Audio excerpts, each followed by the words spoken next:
Their signed card never leaves their sight, and yet it still ends up somewhere impossible. Watch this.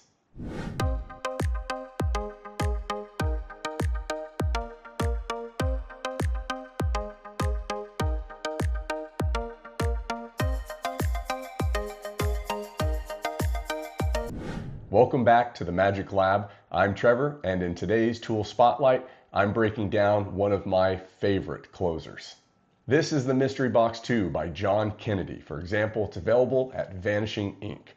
A selected and signed card is lost in the deck, yet it impossibly ends up folded inside a box that's been visible on the table the entire time. What makes this version of signed card to impossible location so powerful is that it eliminates the usual weaknesses. In this version, it's small and compact for travel. It can be visible the entire time. It's a clean display. The box can be shown empty after dumping the card out, and it can then be fully inspected.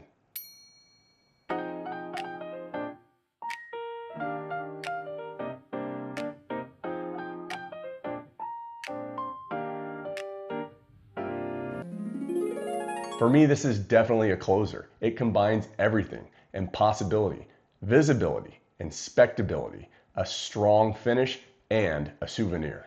I'm certainly not saying this is the best version of Card to Impossible Location, but it is one of my favorites.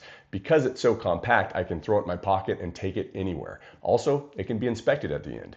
Now, each of these versions has its own unique quality, and I might use them based on the theme or the actual specific effect that I'm trying to achieve. For example, E2, I can have the card end up inside a factory sealed deck of cards. Wow. Or maybe I want more of a kind of humorous storyline with the button as it's pressed over and over, making a magical occurrence. And lastly, the button doesn't work and we look inside to see why, and the folded up cards inside.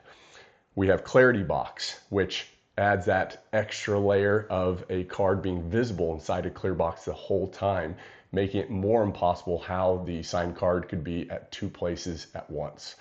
Now, I kind of hate to even show this one. This is on a DVD from Joshua J.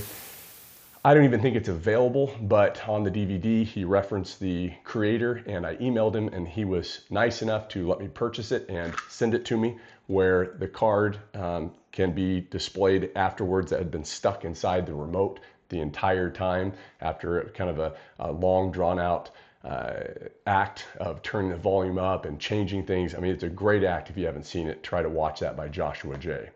We have Fob, which is a everyday carry, and that has its benefit, right? You can stroll around with it, etc.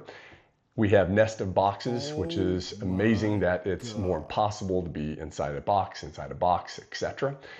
But we settled on John Kennedy's Mystery Box for several reasons.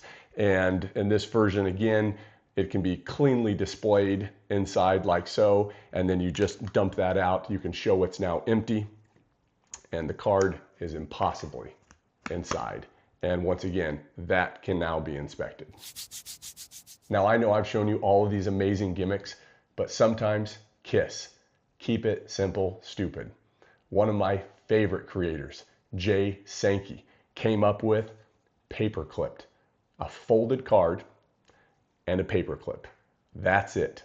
No gimmicks. This is left on the table the entire time in view.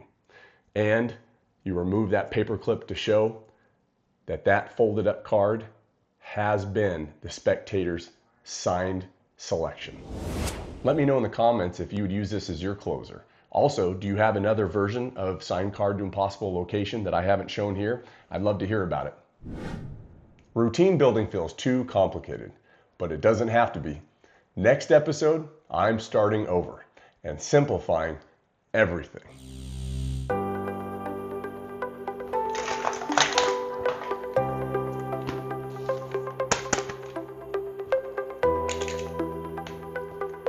Oh, finally. I'll see you next time in the Magic Lab.